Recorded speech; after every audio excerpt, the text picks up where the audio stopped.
Pullo e kando e fu en goto e me fu naturu goturu inna gota bogoto.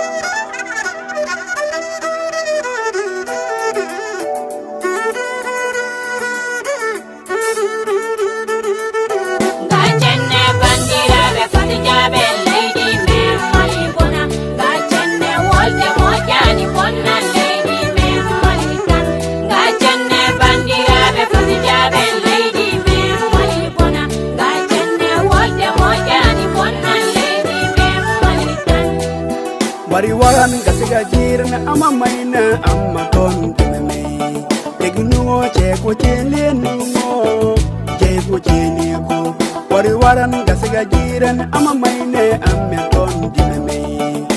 cheko chele nuo cheko chele ko wari waran gasiga jirna amoi murugu dinge amatiranu bebe ne bebe murugu tambaji Munyum amaganu yaba ama maina tone hadame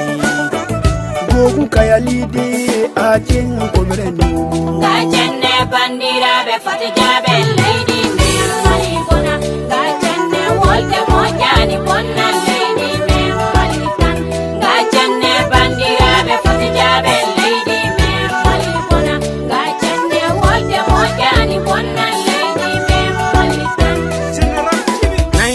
Gangu ko here bodi law anga politicien uni tubabu ani faso jugu debi marfa jugu sanka dama kanga nyogon faga fula uni dogo no ko kuya famuya senekela uni misigena beya famuya o mali beya famuya dokere ni koina fula uni dogo no imam bila nyogon fe depi la wale am makoro be nyogon fe ambe nyogon kan fo wa ambe furu nyogon fe sia ku kele kan fe ambe kelenye o mali be kelenye yani angwa kele andi kanga jeka jugu kele fato jugu kana bila nyogon na anta fe yani anga kele andi kanga jeka jugu kele manka so abada jugu kambila nyogona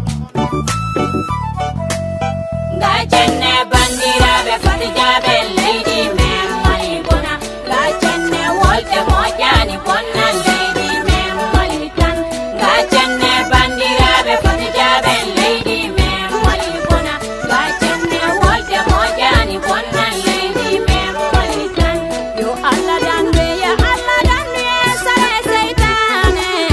Yo Allah danwe sare pasi Yo Allah danwe sare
goto